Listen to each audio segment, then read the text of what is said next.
Balik na sa ito nga programang Zona Libre ni Kigubad kaninyo si Bumbo Zen Kahatol. O this time, atong balikan may Bumbo. No? Ang Senior Animal Welfare Advocate na Sir Norman C. Marquez. Sir, magandang gabi po sir. Welcome po sa programang Zona Libre ng Bumbo Radio. Kagendero si Bumbo Zen Kahatol po ito. Una-una sir, no? Maraming salamat at napagbigyan nyo kami no? Kahit gabi na ngayon. Sir, aming napag-alaman no, na okay naman yung batas no, na parang Senate Senate Bill no, 2458, but may by section doon no, parang ayaw ho ninyo. May sulat kayong ipinadala doon kay Senator Crispo. Ano po yung nilalaman noon, sir? Sa totoo lang po, yung pong Senate Bill 2458 ay welcome po sa amin yan. Ano? Any revision of the Animal Welfare Act is welcome to all the animal lovers and pet owners and shelter operators. At syempre para mapigilan, masawata yung mga animal cruelty. Sa Revised Animal Welfare Act na Senate 2458, meron lang mga provision na sa tingin namin na ay oppressive dito sa mga ordinaryong pet owner, no? Kasi po ang nangyayari sa kanilang nilagay na batas, naglilimita sila sa dami ng alaga ng isang pet owner sa 10, no? At ito naman ay although hindi naman lahat ng pet owners umabot sa 10, pero sa dami ng mga pet owners, meron pa rin na mga nag-aalaga na mga kahit sa mga indigent o marginalized communities ng mga nasa 10 pataas. Lalo na yung mga napipilita mag-rescue dahil nga sa talamak na mga stray problem natin. No? So, napipilitan sila na i-save yung mga hayop na nakita na sa daan at ay pinapasok nila sa bahay ito. No? Hindi naman ito yung mga matasabi natin na mga, ito yung mga stray. No? So, ang nangyayari po kasi, nung ginawa itong batas na ito, parang nilalahat, no? Nilalahat na porke merong stray, pati ba naman yung nananahimik ng mga aso sa loob ng mga inaalagaan ng mga responsible pet owners ay madadamay, no? So parang hindi yata constitutional itong ginawa nilang batas kasi ang assumption dito ay yung mga 10 or more na mga may-ari ng aso na yan ay kinakailangan mag-permit kasi parang ang assumption ay irresponsible, no? So, napagka 10 pataas, hindi ka na pwede, so kinakailangan mag-permit ka. So, para silang nape-penalize ngayon, napaparusahan dahil ang yung kanilang pag-aalaga na maayos, no, hindi naman sila yung tinatawag na mga irresponsible pet owners na nagkakalat ng mga aso sa kalsada, ay dahil sila nagre-rescue, sila pa yung nabibigyan na requirement mag-permit na napaka-higpit na requirement na kahit sabihin pa nila pinadali, hindi pa rin. Kasi bakit po? Kung ikaw ay magpe-permit no, as animal shelter, na ikaw naman ay isang residential, pinipilit ka i-classify in animal shelter, ay mabibili na ka mag-mayor's permit. Siyempre, alam na darating yung sanitation, yung mga environment, fire department, nang ikaw naman ay isang residential, hindi ka naman tindahan, hindi ka naman restaurant, no? So parang nawa-violate yung right to privacy mo dahil pwede na pumasok ang barangay, ang HOA, no, sa bahay mo. At itong kasing batas, ito kasing magpaglilimitan ng hayop, whether 1 o 10 o 100, ay walang basihan, no? Walang basihan sa batas na pag 10 irresponsible na, so kinakailangan mag-permit. So kasi ganun ang assumption na kaya ka nagpe-permit para madisiplina, para kasi marami na raw mga shelters na walang BAI registration, yung Bureau of Animal Industry. Pero kung tignan naman natin, 99% naman ng mga pounds sa buong Pilipinas ay hindi naman BAI registered. At sila pa yung laging narireklamo dahil sa mga inhumane condition ng kanilang pounds, no? Pati yung mga cruel methods of euthanasia. So, sa buong Pilipinas, ilan ba ang merong Bureau of Animal Industry Registration na pounds, no? So bakit hindi yun ang kanilang pagtuunan ng pansin na yung mga ibang aso dyan sa ibang mga pounds ay pinapalaw na lang or nililiping ng buhay o pinapatulog at sinusunog ng buhay o binibenta sa mga dog meat trade, no? So at mga hindi napapakain husto, no? So ang pinagtutunan nila ng pansin, itong mga dedicated na mga rescuers at yung mga pet owners na dahil sa kanilang pagmamahal sa hayop, sila yung pinagtatakpan yung pagkukulang ng gobyerno sa kanilang mga hindi pagpapatubad ng batas, no, ng Anti-Rabies Act. Kaya naman po dumami ang mga asong stray dahil hindi rin nila napapatubad ng gusto, no? So at ngayon, after 1.5 decades ng Anti-Rabies Act at 2.5 decades ng Animal Welfare Act, talagang grabe ng overwhelming yung problema natin sa mga irresponsible pet owners. Ang nakikita kasi dito ay yung mga stray dogs. Pero hindi nila nakikita yung mga irresponsible pet owners na dapat yun ang alalayan nila muna kung bakit nagkaganon. Kasi kami, hindi naman kami para parusahan kagad, no? Kundi tulungan dahil sila naging ganon, dahil na napabayaan. At talagang pinupuntiran natin dito yung mga talagang pumapatay, animal cruelty, tumataga, namamaril. Pero ang nangyayari ngayon kasi, ang katwiran nila, dahil daw marami raw shelter na nangihingi ng donation at na-scam daw, sabihin, dahil merong ganon at kahit saan namang negosyo, kahit saan naman industry, meron yan. Pero hindi naman nila lahat. Halimbawa, meron tindahan na nagbebenta ng mga smuggled goods, isasara mo na lahat ang tindahan. No? So hindi naman sana ganon na dinadamay ninyo yung mga nananahimik na mga merong alaga.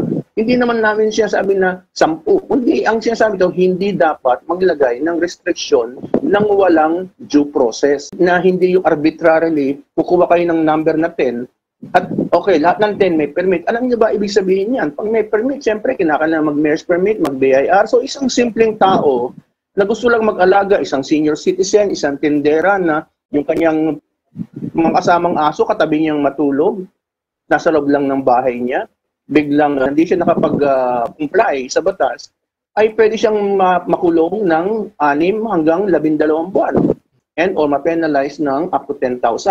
So sabihin, parang nadi-discourage ngayon itong mga supposed to be force multipliers, no? Itong supposed to be mga frontliners natin na nagtatakip dun sa mga pagkukulang ng gobyerno sa pagpapalakad ng ating Anti-Rabies Act. At dahil sa mga irresponsible pet owners, dahil sa meron, kahit saan naman, may pag-inubabang pera, meron namang mga nag-i-scam, nagsasamantala, bakit nilalahat yata? No? Kaya napupuntirya tuloy yung mga, sa totoo lang marami po yan nationwide, na mga dedicated na mga rescuers na masasabi natin mga residential. Hindi sila makakatawag establishment na may mga cages, na may mga ganyan. Alam nyo ba, ang requirement sa administrative circular ng ganyang animal shelter, siyempre kinakailangan may clinic, may partner na pag-vet. Tapos siyempre lahat ng kilos mo, donation, siyempre accounted for. So sabihin, may financial statements, simple ka lang may bahay. Laking kagipitan sa isang simpleng pet owner, no, na bigyan siya ng ganyang mga requirements. At siyempre, pag siya mag-permit, siyempre kinakailangan hindi ka nasa residential. So kung ikaw ay nagkataon nasa residential, kinakailangan ka ma-relocate. So kinakailangan ka po lumipat sa bundok, sa bukid, kung saan agricultural, samantalang ito na yung pamamahay mo, no? So pwede ka ma-relocate or yung 10 or more na mga aso mo, kinakailangan mo i-surrender para makaiwas ka na ma-require, mag-permit. So ano mangyayari ngayon? So baka magulat na lang tayo sa isang LGU, 40,000 ang mga aso na kanilang na-confiscate at papatayin. So ganyan ba? Ganyan ba ang dapat nating gawin na parusahan yung mga nananahimik, mga inosenteng hayop dahil gusto natin? Para bang yung mga sa African swine fever, pag nagkasakit ng baboy, patayin lahat. No? Of course, ibang usapan yon. Iba yung sa stray dog, no? Pwede naman sila na lagyan ng programa ng kapon, okay? Ipa-adapt. At pwede magkaroon ng isang sistema na para matulungan itong mga responsible pet owners na mapakulong nila yung kanilang aso sa kanilang premises. So ganun, no? Hindi yung bigla na lang na nananahimik na dapat sila yung nag-a-accommodate. So paano pa maiinganyo yung mga tao na kunin at mag-adapt dahil kaya naman nila, no? At dahil sa ilan na mga may problema, ang pound nga 99%, bakit hindi nyo mapasara? 99% of all the pounds in the Philippines are non-BAI registered, and that's illegal, no? Ba't din na ginagawa ito? Ang pinag-initan nila itong mga nananahimik na mga pet owners na kinakailangan pa sila lumabag sa Constitution. Ano po yung nilabag nila sa Article 3 Bill of Rights? Na-deprive sila ng due process, that's Article 3, Section 1. At saka yung Section 2 naman ng Article 3, yun yung may right to privacy kasi nagkakaroon ngayon ng power of entry ang government para pasukin yung bahay na para kang isang tindahan, no? So parang isa ka lang residential na ganun, biglang nagkaroon ka ng masyadong mabigat na requirement para sa isang may bahay na hindi mo naman binibenta ang mga aso mo. Hindi mo binibenta ang karne, hindi ka nagpaparenta ng mga kabayo, hindi ka canine security, no? Or hindi ginagamit sa movies. So sabihin, hindi siya ginagamit sa trade, no? Kundi pets mo lang siya. So what kung nagre-rescue ka? So what kung humingi ka ng tulong? Hindi ba pwedeng humingi ng tulong? Meron ba tayong batas na bawal humingi ng tulong? Dahil ba sa mga aso yan? Ang tulong ay para sa hayop? Bawal na. Pero sa tao, pwede. So para bang sinasabi mo na, pag ang pamilya mo, merong senior citizen, merong PWD, at merong scholar, ay dapat mag-korporasyon ka na lang, mag-DSWD certification ka na rin. Di ba? So kung tignan natin yung ganong analogy, no? So sabihin, masyadong discriminatory doon sa mga pet owners kung ginagawa nila na Section 33 ng batas na yon. At ano ang penalty? Makukulong ka ng 6 to 12 months, no? At o kaya magbayad ka hanggang 10,000 pesos. So, ganun kabigat yung hindi pinag-isipan na batas na yon. At sa Section 33, imbis na pag sinabi nila kasi na pag nanghihingi na donation, so ibig sabihin, magiging animal facility ka pag 10 o pataas ang iyong mga hayop at nanghihingi ka ng donation, ano? So, paano naman yung mga vet clinic? Pwede silang wala ng BAI registration kasi wala naman talaga silang animals doon dahil mga kliyente yon. Hindi naman sila nanghihingi ng donation. So, sabihin, exempted na sila. So, susundin natin yung batas na yan. Kaya, sa tingin namin, yung Section 33 ay depektibo, no? Ang pagkakagawa.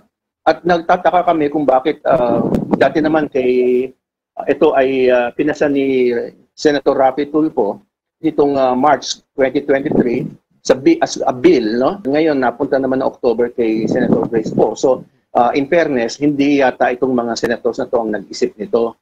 Kundi saan nila nakuha yung mga ideas na yon, no?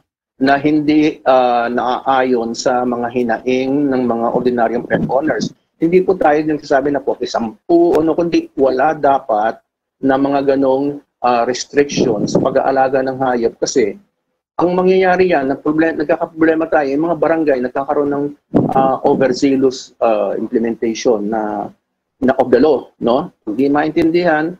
So, may konting reklamo lang ng kapitbahay dahil 10 pataas siya, pinapaalis na o pinapasurrender na yung mga aso. So, samantalang, itong mga ito ay nasa loob, hindi sila lumalabag sa sanitation code, no? At kung sana, kahit isa yan, 10 o 100, ang pamantayan po natin na kung ang isang pet owner ay o rescuer o even shelter na hindi naman yung may ganong facilities na katulad ng mga dog pound, no? Ang pamantayan diyan ay kung lumalabag sila sa Anti-Rabies Act, una, no? Ang anti-rabies, so kung siyang vaccinated po ba or nakastray, gumagala ang mga hayop. O kung hindi man, okay, pasado sila. Pangalawa, kung lumalabag ba sila sa Animal Welfare Act. Siyempre, kung makita natin na merong may sakit, di pinapagamot, at kung merong mga masisigit na kulungan, isang pangatlong batas ay kung tumutupad sila sa Code on Sanitation or PD 856, no? Yung PD 856, ito yung excessive noise. Hindi porket tumahol mo, may tao sa gate. O kaya, ikaw yung alaga mo ay kumakakain, tatahol, hindi pa po excessive yon. Kung magdamag, kahit isang aso yan, malulong, magdamag, ayan po ang excessive. So, wala pong kinalaman sa dami ng aso ang mga paglabag na yan. Pwedeng isa ka lang, pabaya at burara, irresponsable, pero kahit 100 yan, dahil sa naayos nila, imbis na yan ay nakakagala sa kalye, na foster nila, wala namang bawal sa batas na humingi ng tulong. Bakit pagka humingi ng tulong, ang tingin ay scammer na dahil merong scammer? So sabihin, hindi po ganun ang konstitusyon. Yung due process, no? Hindi pwedeng kahit ba sabihin mo pang siyam yan, as long as merong isang honest, hindi niya pwedeng lahatin, no? So hindi mananalo sa ating batas yan, yung section 33 na yan, na naglilimita, nagtatakda sa dami ng alagang hayop. Kundi ang dapat na pamantayan na pagbasihan nila na dadaan sa due process ay yung kung dumalabag sila sa Anti-Rabies Act, Animal Welfare Act, or Code on Sanitation of the Philippines. So yun po ang isang ino-object namin, no?